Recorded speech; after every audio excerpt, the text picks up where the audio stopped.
네, 안녕하세요. 주식은 역시 기리기리새 기리씨입니다. 안녕하세요, 기리분들. 자, 기리분들 주말 잘 보내고 계신가요? 저 기리 또 푹 쉬고 있으니까 걱정하지 않으셔도 될 것 같습니다. 그런데 또 우리 일요일마다 공부를 해봐야겠죠. 매주 기리과 함께 이번 주에는 어떤 흐름이 나왔고 그 다음에 다음 주에는 주요 뉴스가 어떤 게 있는지 그런 것들을 깔끔하게 보고 오늘 또 공부해보도록 하겠습니다. 같이 공부하시죠. 렛츠 기릿!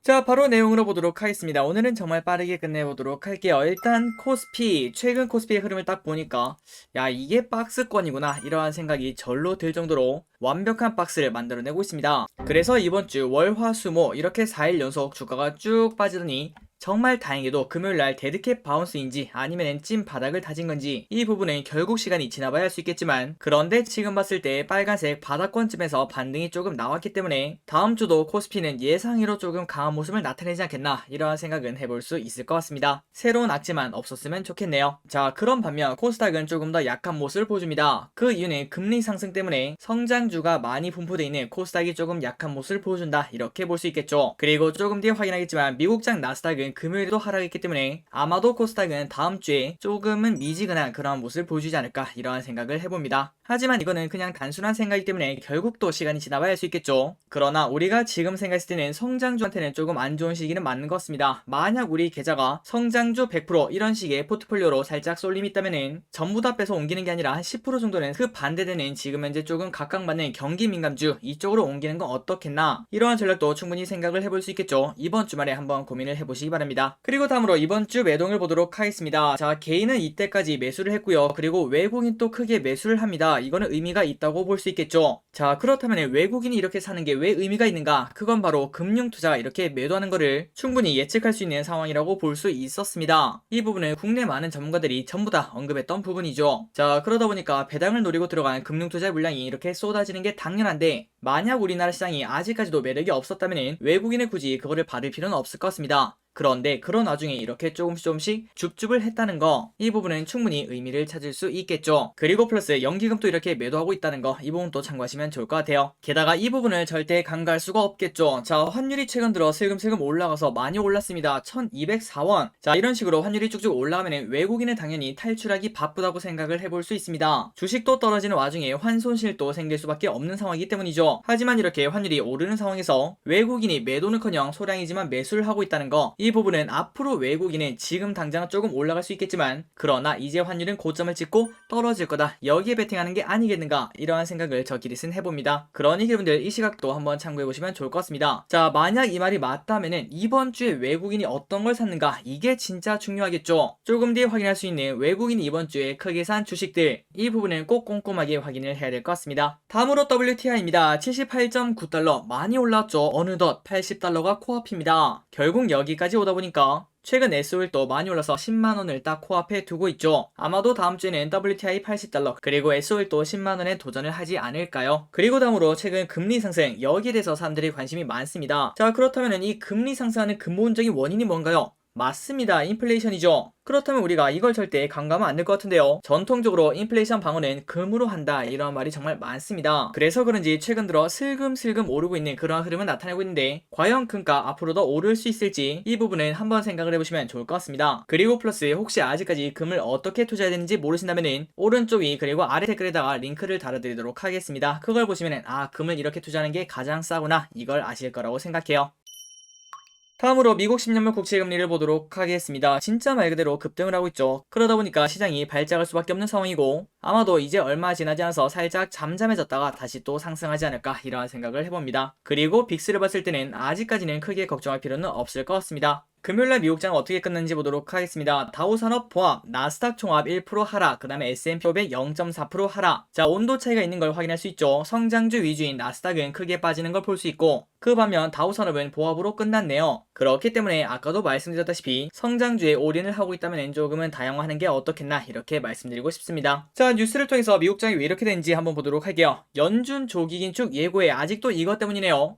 나스닥 11개월 만에 최악의 한 주를 맞았다고 합니다. 자, 뉴욕 증시는 페드의 조기 긴축 가능성에 새해 첫 주를 하락으로 마감했습니다. S&P 500과 나스닥은 4거래일 연속 하락으로 마감이 되었다고 하네요. 그래서 나스닥이 얼마나 떨어졌나 봤더니 새해 첫 5일 동안 4.5%가 미끄러지며 지난해 2월 이후 11개월 만에 주간 기준 최대 낙폭을 기록, 최악의 한 주를 보냈다고 CNBC는 전했습니다. 그리고 S&P 500은 1.9% 하락, 다우지수는 0.3% 하락으로 마감이 되었다고 하네요. 그래서 지금까지 보다시피 올해 첫 번째 주가 지났는데 딱 이렇게 정리를 할 수 있겠네요. 작년에 정말 잘 나갔던 성장주가 쭉 빠졌고, 그 반면 그동안 또 약했던 경기 민감주가 살며시 또 올라오는 그러한 한 주가 되었다고 정리를 할 수 있을 것 같습니다. 자, 과연 다음 주에는 또 어떤 흐름이 나올지 이 부분은 또 고민을 해봐야 될 것 같습니다. 기리분들 이번 주 고생 많으셨고요. 다음 주에는 양봉양보하시길 바라도록 할게요. 그리고 다음으로 연기금 외국인 이번 주에 무엇을 샀는지 보도록 하겠습니다. 아까 보다시피 외국인은 계속 샀고요. 그리고 연기금은 팔았는데 그 와중에 연기금이 산 게 무엇인지, 그리고 그 반면 환율도 오르고 있는데 외국인이 산 게 무엇인지 이거를 보도록 할게요. 자, 바로 연기금이 무엇을 샀는지 보도록 하겠습니다. SK이노베이션, 포스코, 현대모비스, 현대중공업, 현대글로비스, 현대미포조선, 그리고 LG전자, LG디플,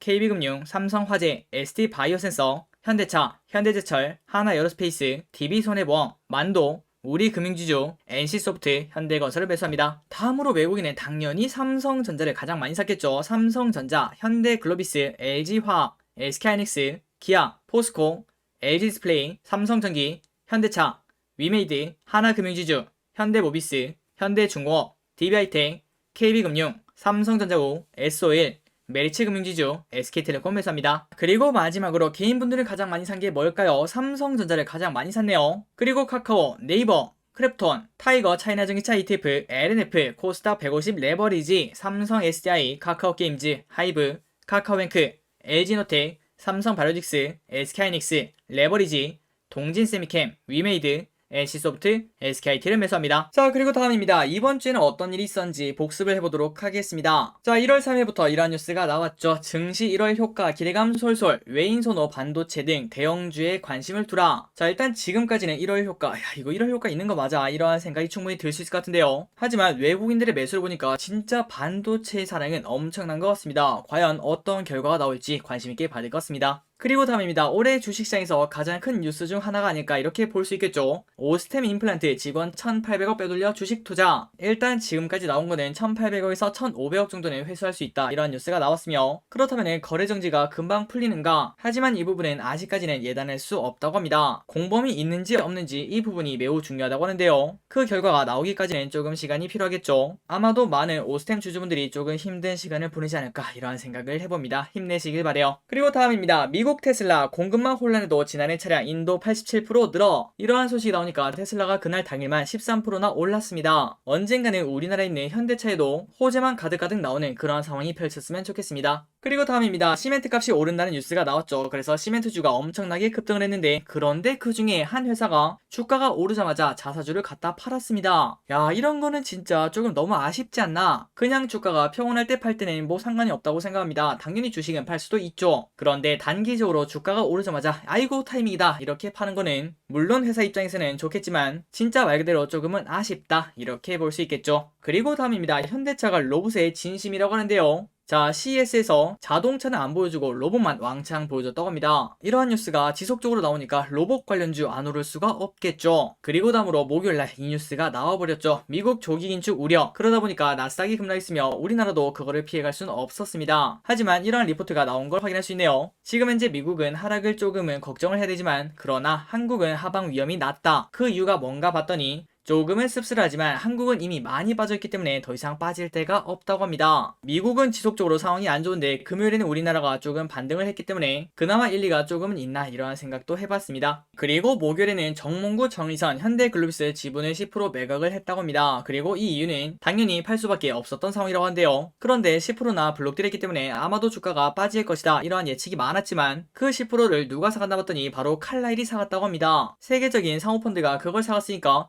뭐야, 야 현대글로비스 여기서 더 빠지진 않겠네, 이러한 기대감이 조금 들어왔다고 볼 수 있겠죠. 그리고 플러스 언젠가는 나와야 되는 그러한 10% 물량이었는데 그 물량이 이제 나왔으니까 악재에서 이러한 투자 아이디어도 편승해서 같이 주가가 올랐다고 합니다. 그리고 이번 주 마지막 뉴스죠. 삼성전자 잠정 실적 발표를 했는데 매출은 전년 대비 17% 상승, 그 다음에 영업이익은 43% 상승했고 특히 매출은 역대 최고 매출을 달성을 했다고 합니다. 자, 작년에도 어쨌든 잘 나왔기 때문에 올해도 정말 좋은 결과가 있었으면 좋겠네요.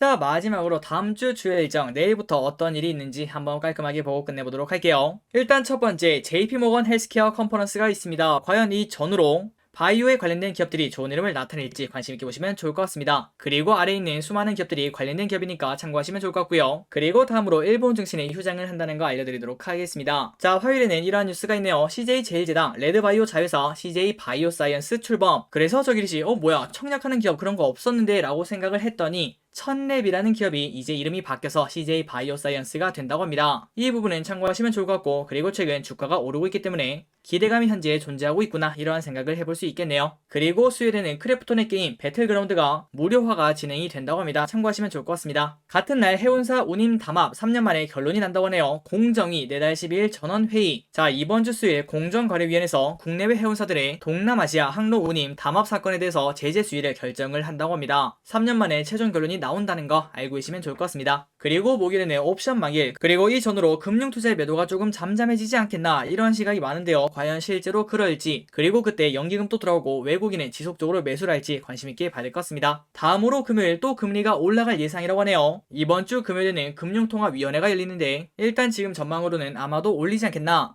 그러나 그러면 거리두기 강화, 중국의 경기 둔화 우려 때문에 조금은 또 쉬어가지 않겠나, 이런 시각도 조금은 있다고 하네요. 과연 결과가 어떻게 나올지 관심있게 봐야 될 것 같습니다. 그리고 실적 시즌이 또 다가오네요. 13일 목요일 델타항공, 그 다음에 14일 금요일 JP모건 체이스, 블랙록, 시티그룹이 실적 발표를 한다고 합니다. 참고하시면 좋을 것 같습니다. 자, 쉬는 일요일에도 이렇게 같이 공부해주셔서 진심으로 감사합니다. 항상 저 길이 여러분 덕분에 더 많이 배웁니다. 지금까지 길이셨습니다. 빠이요.